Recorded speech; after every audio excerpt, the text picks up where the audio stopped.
Well, that's a nice dog.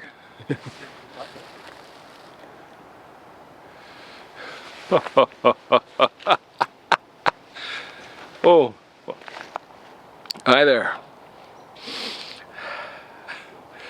I just thought I'd come outside and try a few different things. The classroom in the forest is going to have to wait a bit because I'm kind of far away from that forest. I'm at a different part of Canada. May be able to tell. And now, here we are. Now, you know, there's a story is nuclear fusion, which is, it's kind of a big deal and it's kind of not a big deal, but it's a big deal in the sense that it's a big deal. I mean, it's like if you ever watch Star Trek, it's like been wandering around looking for replacements for their dilithium crystals, and lo and behold, it's right there, right in front of them, right on the horizon.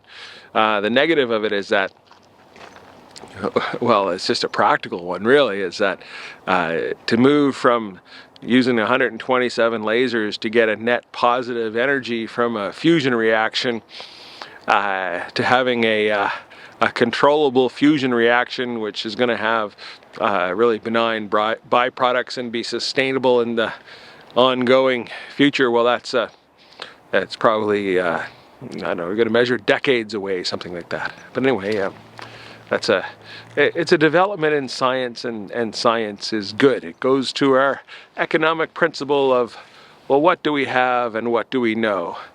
And I keep beating this horse and saying, well, what is the role of government in our world? And the role of government is well, the principal one is to expand the production possibility curve, to play on the reality of humanity's ever increasing wants and needs, and the fact that we always want more. That's just the way we are as a species.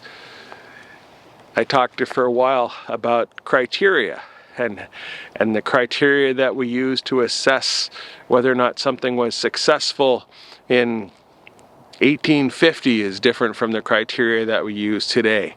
My great-grandfather was a coal miner from the age of about 6 or 7 years old, and these days that would just be entirely unacceptable. But back then that was the way it was. And so now we have the world, or our part of the world and humans are working cooperatively, and we're discovering things, and we're expanding what is possible, and that's good. And we're also revisiting our criteria, and we're seeing how thoughts that we once had that we accepted as commonplace and casual and were maybe offensive and destructive are no longer acceptable. Unfortunately, we have this little fellow over there in Russia who hasn't quite gotten the message. And what he's doing is he's taking his most valuable resource, which is his young people and the ambition, and he's saying to them, okay, you must not have ambition. Your ambition must be my ambition. And he's saying further to that, our country is not good, so let's do a distraction. Let's go over and destroy this other country over here. And that's really the antithesis of what government should be in leadership. And thankfully, we have to be aware that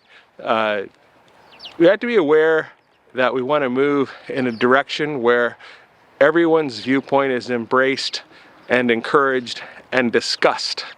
Okay, autocracy and hegemony and totalitarianism and thinking that you have all the answers is straight up wrong, because, well, hell, you don't have all the answers. I don't have all the answers. No one has all the answers. And if you've been following along in these videos, you know that these ideas that I'm discussing, they're not original. They're not mine. These are like the textbook answers to things. Okay. And I'm just saying it because there's some people that haven't bothered to read the textbook, and I want to share some of the happiness that comes from understanding that, you know what, there's reasons for things, and there's underlying causes. I'm missing my chalkboard to draw the big differential equation of life, and maybe we'll get to that later. But meanwhile, heck, let's just enjoy it while we got it. And if those guys that were building that stuff, the construction guys, they're top notch, men and women. You know, and that's another thing, women. The world needs more women.